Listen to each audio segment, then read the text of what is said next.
Oi galera, tudo bem? Bem-vindos a mais uma videoaula e na aula de hoje nós vamos dar aí uma sequencinha ao nosso capítulo, tudo bem?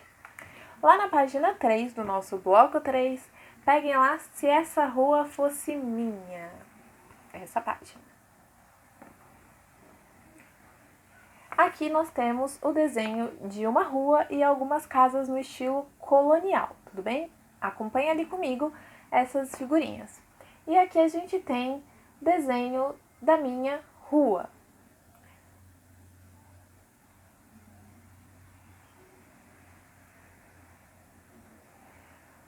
Dando início aqui ao textinho, a gente tem: no livro Paraty, traçadas de um centro histórico, a artista plástica e arquiteta Patrícia Sada representou a rua de seu próprio ateliê nessa cidade histórica, exemplo notável de arte colonial brasileira. Aqui nós temos o exemplo de Paraty, tudo bem? E o que a gente está vendo aqui com essa forma de representar a rua? A gente está vendo que além das cores, né, que é uma coisa, além das cores, que é algo bem presente na maioria dessas casinhas coloniais de Paraty, a gente também tem o estilo delas, que são um estilo um pouco mais antigo, arquitetônico, tudo bem? Então é bem importante quando a gente fala de ruas e tudo mais, e essa disposição das casas, que todas elas têm um estilo arquitetônico diferente, certo? Patrícia Sada fez seus desenhos utilizando um recurso interessante. Ela rebateu os desenhos dos dois lados da rua, mantendo as posições fronteiriças das casas e dos sobrados.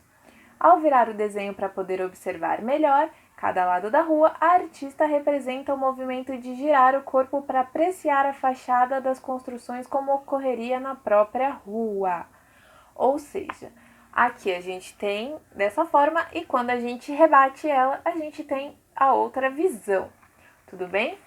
Então, o que ela quis mostrar com isso? As duas partes e como elas são belas dos dois jeitos. Então, quando ela faz essa parte, querendo ou não, a gente tem que inverter para conseguir ter a dimensão dos dois lados. Como se a gente fosse andar na rua e olhasse para um lado, visse o que tem ali e depois virasse automaticamente para o outro lado para ver o que tem também. E aí também fala aqui no textinho sobre a pavimentação, que são esses tijolinhos ou esses quadradinhos que vão sendo colocados nas ruas. Então é tudo bem interessante olhando dessa perspectiva. Na vivência e registro em arte, a gente tem Minha Rua Tem Arte. Agora, a rua onde você mora é o tema para a realização de um desenho. Para fazer esse registro, escolha o material lápis preto, caneta hidrocolor, lápis de cor ou o que desejar. Observe e escolha em sua rua uma construção que destaque os agrupamentos interessantes de casas, muros, intervenções artísticas, uma árvore plasticamente atraente ou um portão, uma janela. E comece a desenhar. Como a gente não vai sair na rua por causa da pandemia, tudo bem? Então, por enquanto, nós vamos ficar dentro de nossas casas. O que vocês vão fazer é tentar desenhar a fachada de vocês e a casa da frente. Porque aí a gente geralmente consegue ver pela janela. Ah, professora, eu moro em prédio. Então, tenta desenhar o seu prédio e o prédio em frente, ou o seu prédio e a visão que você tem em frente. Por exemplo, se eu olhar da minha janela, eu consigo ver umas árvores no fundo. Eu moro em prédio. Então, eu posso desenhar o meu prédio e as árvores no fundo, porque ainda assim faz parte da minha visão ali.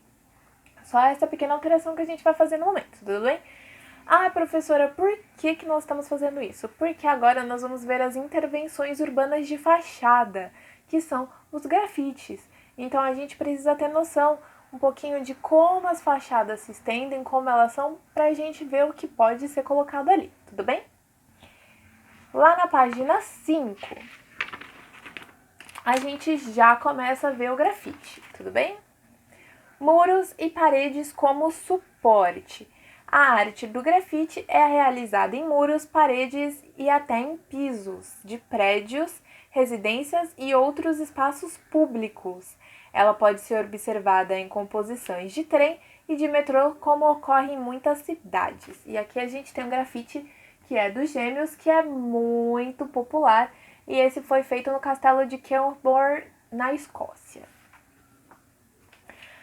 Galera, o grafite, ele nada mais é do que a arte no muro, tudo bem? E diferente da pichação, eles têm muitas coisas em comum. Porque a pichação, em primeiro lugar, tem um ar de protesto e de marcação de território muitas vezes. O grafite não. O grafite tem essa função de propagar a arte, tudo bem? Então, por exemplo, se nós considerarmos que tudo que vai para a parede é um grafite, eu tenho um grafite no meu quarto, porque eu tenho uma árvore, depois tem outra do outro lado, mas não vai dar para ver.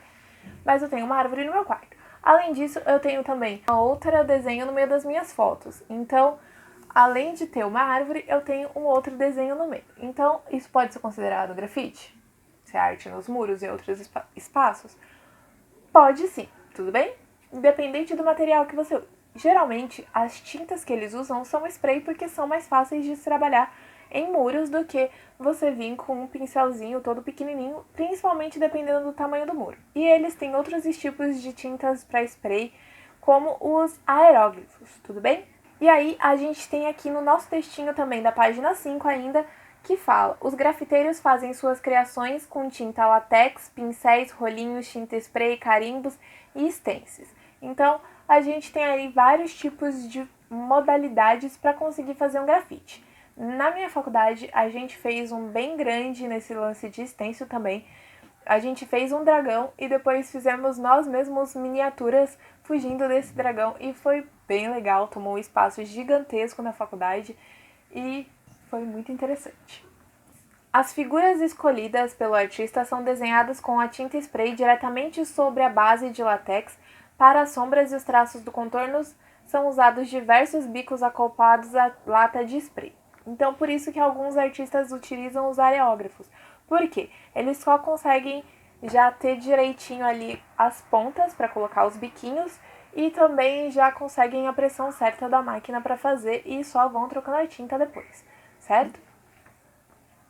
Aí aqui ainda na página 5, a gente tem um pouquinho sobre o Gustavo e Otávio Pandolfo, que são identificados como os gêmeos. Eles são grafiteiros que são conhecidos internacionalmente. Então, muito famosos. As pessoas pagam muito para ter uma obra deles nas suas paredes. Então, é bem legal vocês darem uma olhadinha e lida nos cardzinhos sobre eles, tudo bem? Na Vivência e Registro em Arte, a gente tem aqui 6 perguntinhas para vocês responderem sobre essas intervenções. Aqui na página 6 ainda, a gente tem a cultura do hip hop, um textinho bem pequenininho falando sobre o movimento cultural do hip hop e como muitas vezes essa música vem ligada também com as artes, principalmente o grafite. Então, essas manifestações artísticas geralmente não vêm muito sozinhas. Então, também tem um trechinho que fala como os gêmeos transitaram entre essa coisa do hip hop e as artes. Então, é bem legal vocês darem uma lidinha também. Por enquanto, nós vamos fazer só essas 2 páginas aí, só esses 2 capítulos, os desenhos da casa de vocês ali, né, das 2 fachadas e as perguntinhas do grafite. Então, pra gente ir bem com calma e pra vocês assimilarem. Qualquer dúvida que vocês tenham, qualquer curiosidade que vocês tenham, deixa pra mim, porque é bem importante essa troca com a gente, porque eu vi que alguns tiveram bastante dúvida no bimestre anterior. Então, quando vocês tiverem dúvidas, manda pra mim, anota e manda direto pra mim, porque assim a gente já consegue conversar sobre elas, tudo bem? Então, por hoje nós vamos ficar por aqui, galera, e tchau!